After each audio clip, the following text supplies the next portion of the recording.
Welcome to the Cannacurio podcast powered by Cannabis Media. I'm your host, Ed Keating. On today's show, we're joined by David Friedman, CEO of Panther Capital. So welcome, David. Hey, Ed, how you doing? Good to be here. Good to have you. So lots been going on in the industry. We chatted a couple of weeks ago about trends going on, and there's just been more and more news and headlines, and really none of them great, and a lot in sort of the financial space. So Canopy Growth was just announced that essentially they've lost over $3 billion in the last year, and I think their auditors have left as well.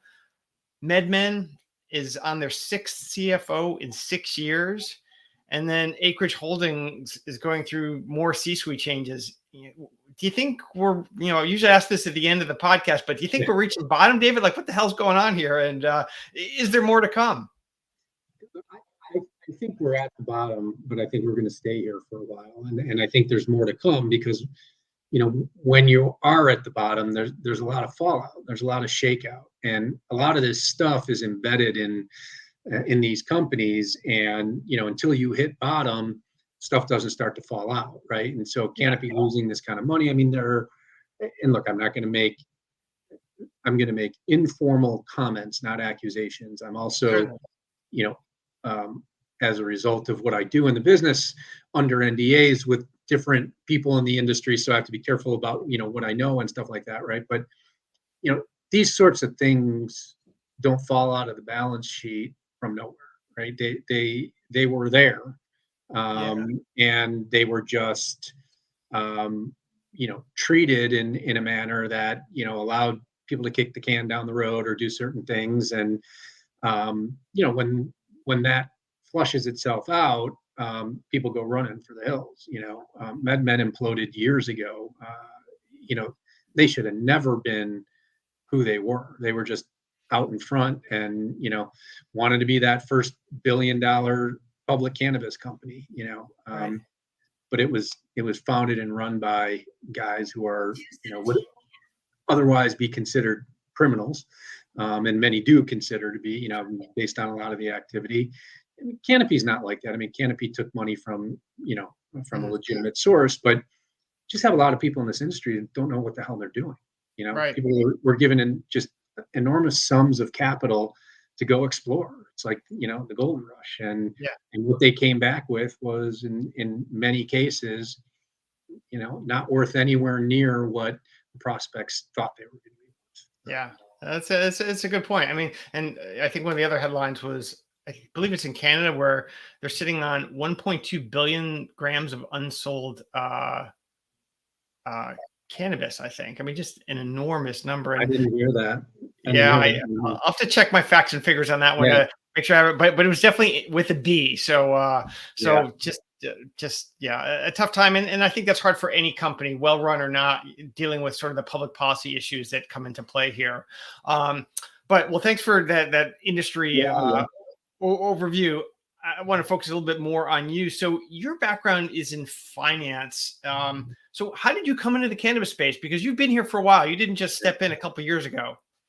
No, this is my 10-year anniversary. I got in at the end of 2013, did our first deal in 2014. So I've been around, a long time. I mean, finance, investing, I did a lot of distressed asset M&A, and then that turned into, a lot of emerging industry because it's a velocity thing, right? I'm the kind of person who likes to be involved in transactions that are fast moving because I like to think that I'm quick on my feet and I can think faster than a lot of people. And as a result, you find opportunities because other people got to slow down and analyze things. And by the time they're done analyzing, the opportunity's gone.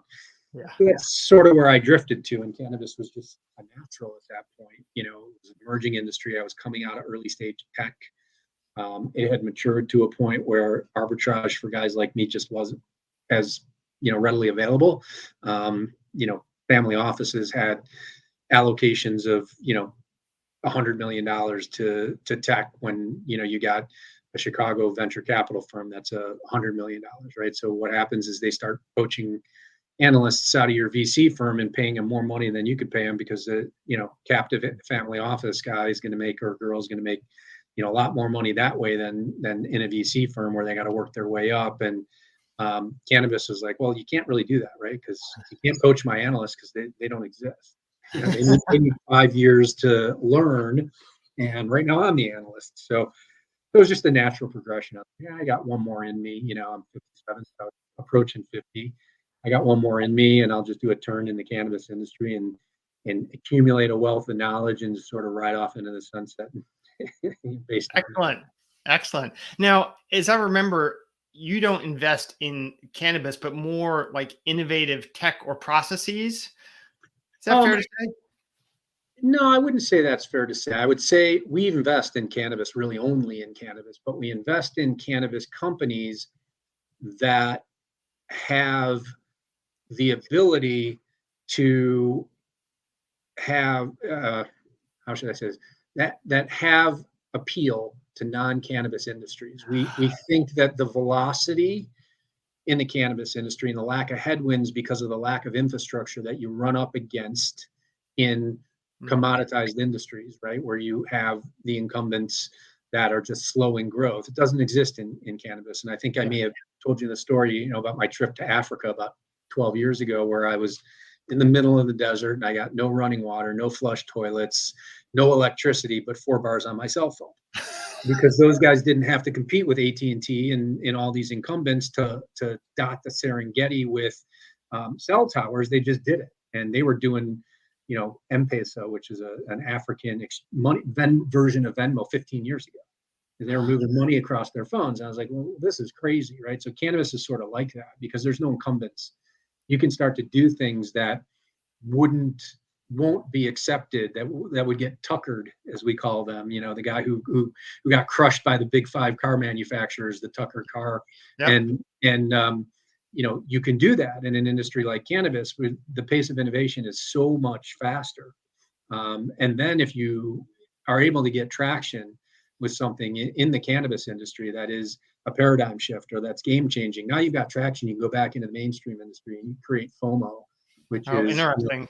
It's the antithesis to getting tuckered, right? If you do something well enough, you create FOMO, and then you have your defense against getting tuckered. Right? And so that was always sort of the philosophy. That was, all right, well, what can we do in cannabis that we know, if it works in cannabis, will allow us to dominate cannabis and then pivot over to non-cannabis and deploy this in commoditized industries and be able to reap the rewards and go beyond the TAM that the cannabis industry itself presents. Sure. Yeah. Well, and that velocity theme definitely makes a lot of sense, because if you're not running into headwinds, you can really cover a lot of ground very fast before you slow down. So with that in mind, what kinds of companies have been in your portfolio, and how has that portfolio changed over the years in terms of the composition of the kinds of companies that you'd be like, yeah, we want that, or now maybe we don't? I would say we haven't changed much from our initial thesis. Now, Panther has a third fund that I'm not involved in. I'm an investor in it, but I'm not involved in the management of it. And that's operated by Jordan Tritt, who is the son of Ramey Tritt, who is my co-founder in the first 2 funds. But I think if you look back to the first fund and even to the fund that he's in now, that hasn't changed. We really are still. The only change is that I know in the third fund, Jordan has started to fund plant touching assets and has done a couple of deals, particularly like Greenlight, I know, because you've started to see opportunities of guys who had an exit in the industry and were looking to rinse and repeat. So that's probably the only real material pivot. But beyond that, I mean, it's been the same thing since day one. We look at companies that are innovative, that can embrace the pace of innovation. A lot of that was software for reasons that were obvious. I came out of software. Jordan came out of software. He worked for an ERP company, and pace of innovation in software development, is just always a good correlation. And anything that is developing IP and can take advantage of that pace of innovation. And it stayed consistent, all across, the portfolio. It's just that we deployed that capital over a period of, 8-9 years and now 3 different funds. And some of that money went back into companies that we funded in the initial round and are still funding today. And, looking to try to back the winners. It's just like going to Vegas, right? You put your odds behind your winners, right? Yeah, no, that's right. It's portfolio out of 10 companies, one or two might be a home run, a lot will be in the middle, and then some will fall off. And sort of working off that, one thing that you shared before when we spoke is that you don't want to be operating these companies, and that sometimes that happens in a portfolio because they can't all be winners. How do you manage that as an operating partner or managing director? Or, I think a good term for it is the appetite for destruction that any one individual has. We've had a number of companies in our portfolio that were it not for our ability to step in, roll up our sleeves and take over, we would have lost those companies. They would have gone under. I've seen in 25, 30 years of venture investing, if you left those to the CEOs that were in charge, they would have gone out of business. Not to say that we haven't had one or two. We're still, our batting average across these funds is pretty high. It's probably still in the 80th percentile. And I'm not saying we have 80% of the companies that are going to have exits, but they're still alive. There's definitely some, a bunch in there that are treading water, and while they still have an opportunity, they still have a hill to climb. But being able to to keep all of those companies going is difficult, right? So you got to triage, right? And some of that is based on the size of the investment. Some of it is based on the size of the opportunity. I'll trade an opportunity where I can get 100x on a $1 million investment for an opportunity where I can get 1x on a $5 million investment and just get my money back, right? So you got to pick and choose. You got to be comfortable around stepping in, and you've got to be willing to take some, drastic measures if necessary. Fortunately, I've got a background with distressed assets, and so I'm comfortable on legal maneuvering, and I'm really good about reading shareholders' rights agreements and things like that. And there've been a couple of situations where we've stepped in and said to the entrepreneur, no, you're not taking this money. If you do take this money, then we're going to sue you. And they've all worked out. We haven't had to file any lawsuits. Well, that's good. I mean, I can see how that background comes in, and always read for those details. Now, one of the segments that we talked about before, and one that we have followed a lot at Cannabis Media is the software space, and there have been a ton of mergers and acquisitions there. We track, and for 5 years have done our report on point of sale. Last fall, there were still 79 points of sale software in the industry. The top 5 had most of the share, like 60%. But now we're starting to see, or continuing to see, some of those top companies merging with each other, some buying other ones. I mean, do you think we're going to see more of that? Sort of going back to the discussion at the top of the pod, where we're not at the bottom, or if we're at the bottom, it could be a long valley. So we don't know when we're going to come up the other side. So what do you think is going to happen in that space? Because you and I both know that the industry doesn't need 80 point of sale vendors to service, 10, 12,000 stores.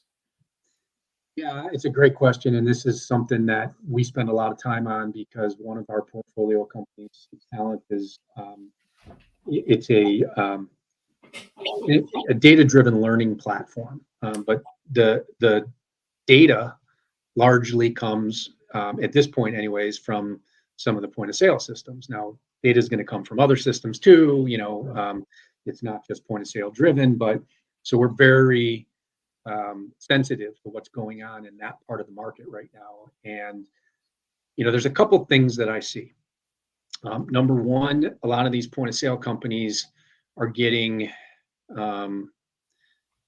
more difficult to work with around their APIs, because what they're understanding is, like you said, 79 companies in this space is, just not feasible. And so, being a point of sale company and competing, with the top 5, either they're going to get acquired, they're going to close their doors, or they're going to pivot. Yep. And even the larger ones are looking at, well, okay, the market share, right? And I always said in point of sale and stuff like that, it's like, we never invested in a point of sale company because my opinion was that, when somebody tells me that, they're going to be the Oracle, or of cannabis. Well, Oracle is going to be the Oracle of cannabis when Oracle decides to come into cannabis. So all you're doing is gaining market share.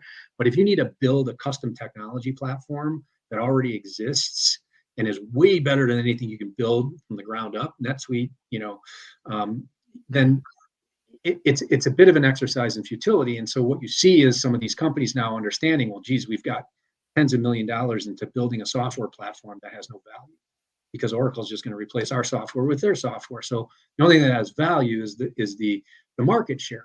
The market share is maybe not big enough to recover a lot of the investment. So what else can we do? And so now you see some of these point of sale systems looking at, well, gee, we don't want to give our API to some of these analytics companies because we need to be able to offer that to justify the, enterprise value that we need to get in order to get out of this thing, right, and make money. And so there's a bit of a fight going on. I mean, we've been relatively protected, and none of these guys really want to get into learning and development, and so that has been pretty good for us. But we see, these point of sale companies not necessarily willing to share their data, and so then the question becomes, well, is it their data or is it the customer's data? Now you're getting into discussions, well, where the customer is saying, hey, look, you need to share this data, and the point of sale company is saying, well, then change point of sale. And so there's a lot of stuff that's going to shake out here. Yeah. And I don't know the answer, but I know some of it's going to be M&A, some of it's going to be pivot and extension of features and feature sets within the point of sale companies that are going to allow them to maybe take out some non-competitive but collaborative businesses, and then some of it's just going to be people shutting their doors. Yeah, one of the hypotheses that I've been talking to some people about is point of sale plus payments sort of POS 2.0, because there seems to be some interest in those kind of tie-ups. It goes back to something that I've talked about many times on the pod before, which is, when you're building out workflow software, one of the ways to do a good job is say, David, what were you doing the 10 minutes before you used my software and the 10 minutes after? Right. Sort of build that out. And payment seems to be where a lot of people have glommed onto, maybe for better or worse. But if you can make a simpler tech stack for your customer, that might appeal to some. Yeah, I mean, payments is a space that we invested heavily in, and we were the lead investor in PayQuick.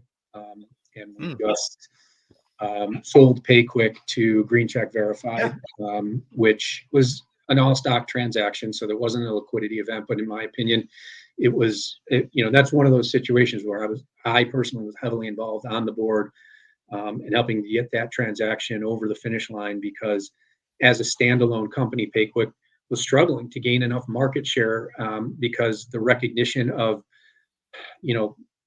safe banking and all of that kind of stuff in payments, it's still a little convoluted, and you got a regulated industry within a highly regulated industry when you combine cannabis and banking, and it was really, really hard. So that was a really good transaction for us, and I really think that the leadership at Green Check Verified, Kevin Hart and his team, especially with being able to integrate us and a couple of others now and have some velocity on that. But point of sale systems, part of the reason that NetSuite and some of these companies didn't allow cannabis into their ecosystems early on. I have a letter from the general counsel at NetSuite from 6 years ago, after being approved to use NetSuite for a plant touching or a non-plant touching cannabis company. And, as an investor, I went back and I said, I want a letter from compliance, because I had another company that spent $100,000 trying to implement NetSuite and then got shut down, and they wouldn't give them their money back. And I said, no, I want a letter from compliance. I got a letter from the head counsel at NetSuite saying, no, we're going to have to cancel your contract. We can't do business with this, right? And that was because the payment rails that resided on NetSuite made them fully compliant with banking, and that was 6 years ago, right? So I know NetSuite has now done some implementations, and Acumatica and other places, but the payment rails are still very, very, hard to traverse. Yes. And none of the point of sale systems have put in a first party payment solution that is going to survive. FIS and Fiserv and John Henry and these companies out there, they're already doing it. They know they're already doing it. When you pay PG&E, out on the West Coast for your electric bill, what do you think they're processing through? They're going through Fiserv or FIS. I mean, this stuff is riding those rails. And so it's a function of when is the When's the federal government going to open it up? And right now it's a don't ask, don't tell. And so I think that's another the payments area, combining that with point of sale is a little bit of a trip and fall in my mind, because nobody can do it through the front door. You just, Visa, MasterCard, these guys were all on our board of directors, and FIS, Pfizer, advisors, not directors. Yeah. And American Express is the only one that, and I predict they'll be the first one in, because they have their own payment rails. They don't use the federal or government's payment rails. So they can do it, but they're still, the optics, right? And the risk that goes, with that. Interesting. Wow. Now, one of your other roles is as the co-founder and CFO of Seed Talent. So can you tell us a little bit more about how that fits into your criteria? Because it's an interesting story, and in terms of sort of the solutions that you provide to the industry. Yeah. So, I've always been a big fan of sort of the definition of luck is when opportunity meets preparation, right? That's this famous quote, and, Edison quote, and, it was a scenario where I got involved with a woman who's my now partner, both my business partner and my life partner. She hates when I use that term, but I don't know what else it is. I was introduced to her through a mutual friend, and I was like, I hate service. She owns a staffing company, a large one, and does very well. And it was just prior to COVID, and it hit, and she was trying to figure out, well, what do I do? Because a big portion of her client base was in the travel industry. So Hyatt Hotels and United and some of these things, and all of a sudden COVID hits, and it's like, okay, firing, no hiring, right? And so somebody said, hey, you should try out cannabis. And so I met with her, and I said, look, I don't like service businesses. I really don't want to be involved in staffing, but I'll help you. I'll help you in the cannabis business, but you have to go out to dinner with me. so I ended up getting both out of it, and so I became her first client, and we hired a kid during a search for one of my other companies that wasn't the right fit, but she loved him. And Kurt Kaufman, she hired Kurt to come run the cannabis practice in her staffing firm. And at the time, I was just advising her, helping her, right? And Kurt came out of GTI and did a lot of the onboarding and training for GTI. And so that was sort of his, proximity to staffing. And they got in, and they realized very quickly, it's very hard to hire people in this industry because they don't have the knowledge. They don't have the education. You can't go to school and major in cannabis in any way, shape, or form. Yeah. And Rana had gone through this in the IT. She's heavily in IT in the early 2000s, when people were coming out of college, but they didn't have computer science, the very, very infancy of it, right? And so what did she do? She had literally classrooms where she sat people and taught them, how to use, how to do things in information technology, so then she could place them with her clients. So she, fast forwards, and she's like, well, we can do the same thing, but now we're in a digital age, right? 20 years later, we weren't going to set up classrooms to teach people how to, get jobs in cannabis. And so Kurt Rowlett really came up with the idea, and Kurt's like, well, let's find a way to help an industry that needs to rapidly upskill people from other industries and identify what industries those people are coming from, right? So like, can a barista become a bud tender? Can, that kind of stuff. And that whole thing just sort of laid itself out. And so the two of them came up with this, and, I just really stepped in and tied it together from a technology standpoint, because that was my background. And through another company that was a portfolio company, we built this LMS platform, learning management platform.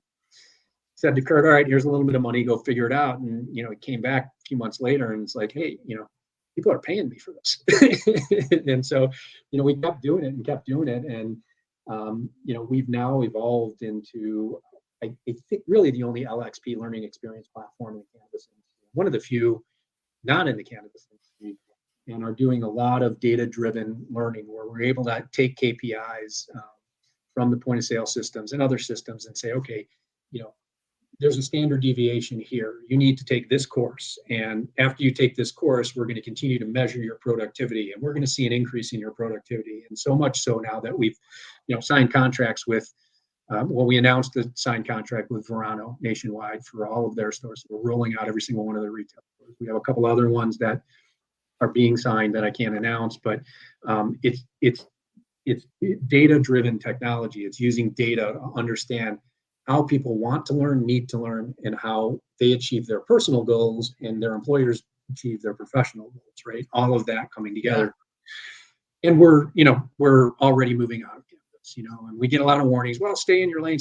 But as we talked about before, the TAM in cannabis is only so big. Right.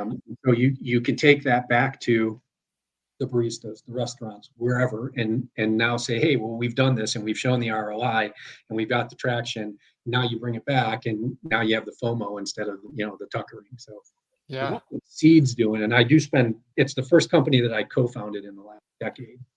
I don't, never do that again. I never wanted to be an operator, co-founder, but Kurt's taken the reins of the company in the last year to a point where I don't. I'm just really more of a mentor to him than anything else. And, Rana provides obviously the staffing and industry insights, and still operates her staffing firm. But that's been a lot of fun. We've scaled that business. So my last company was actually in the training HR space. Okay. And so I'm curious, how do they go about creating that content? Because those learning management systems are, have a very big appetite and for lots of content done in different ways. So what's that process like? So the content is generally created by the stakeholder, right? So so use the use case that is publicly available right now.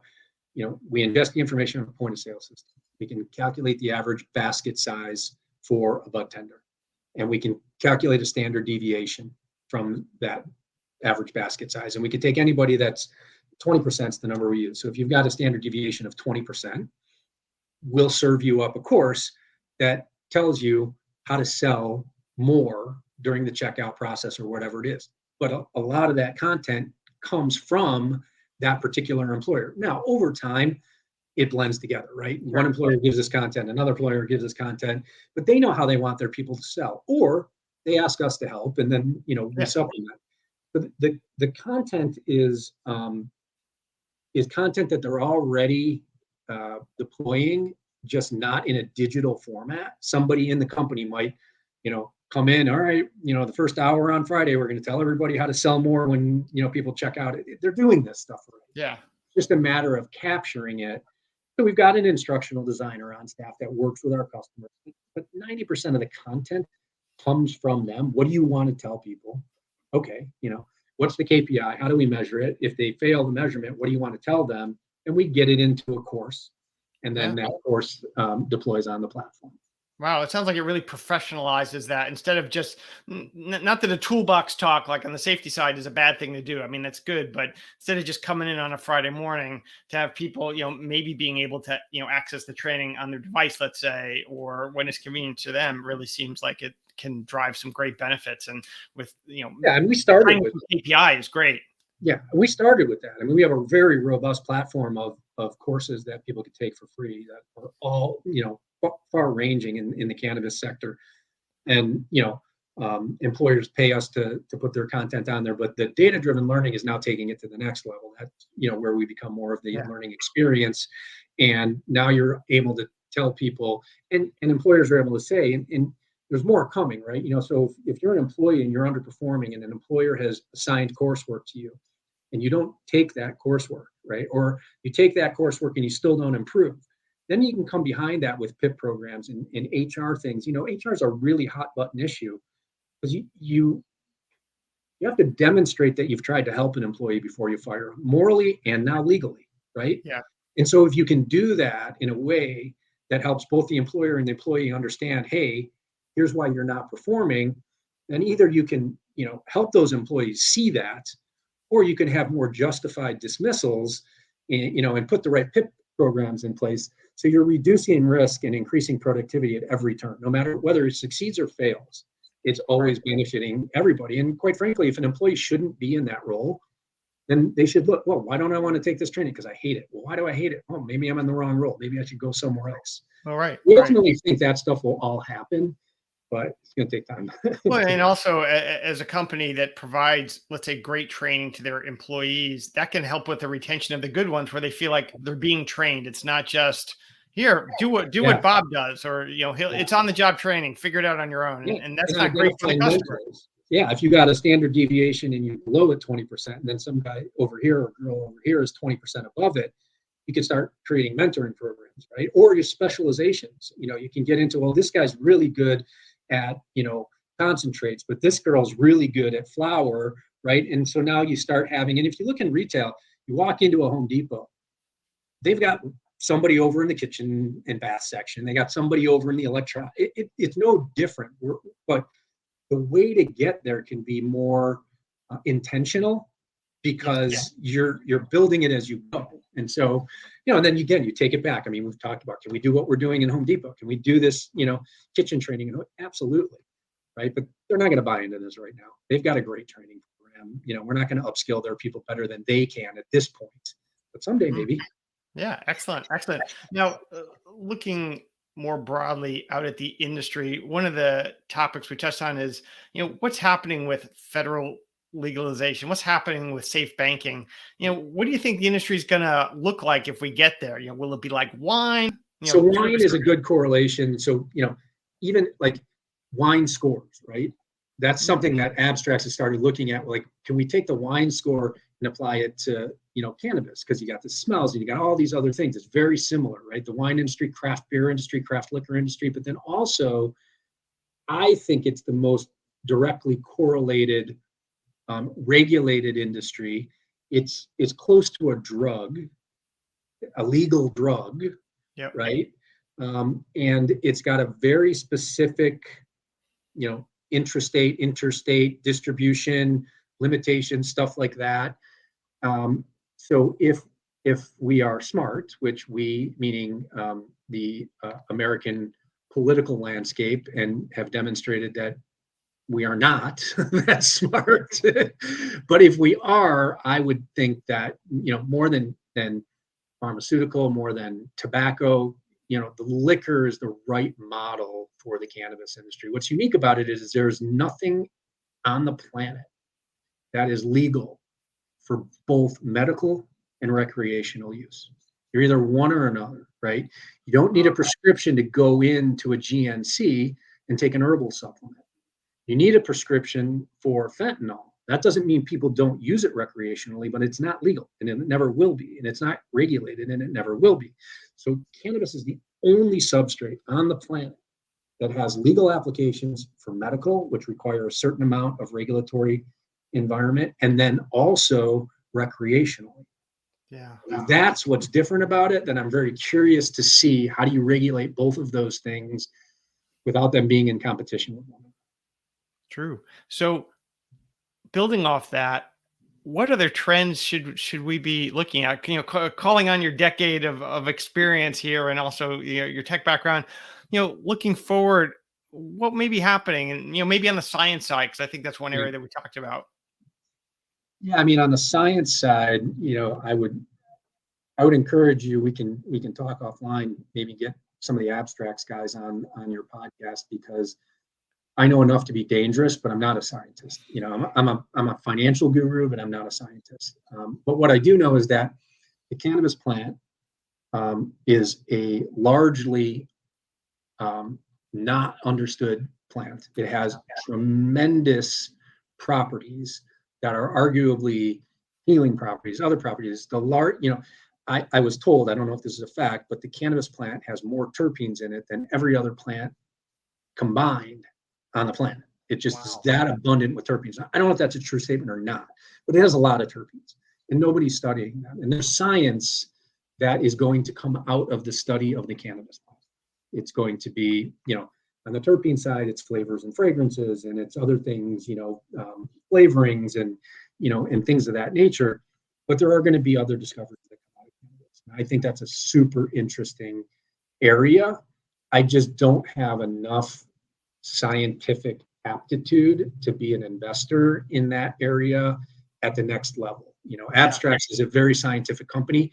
I'm very invested in, literally and figuratively in the company and what they're doing. But if you get even their stuff, I can't understand it. I can't understand what they're doing. Fair enough. Well, David, thank you so much for joining us on today's podcast. I really learned a lot, and I'm sure our guests did as well. Yeah, my pleasure. I'm glad to be here. And anytime you want to have me back, happy to chat.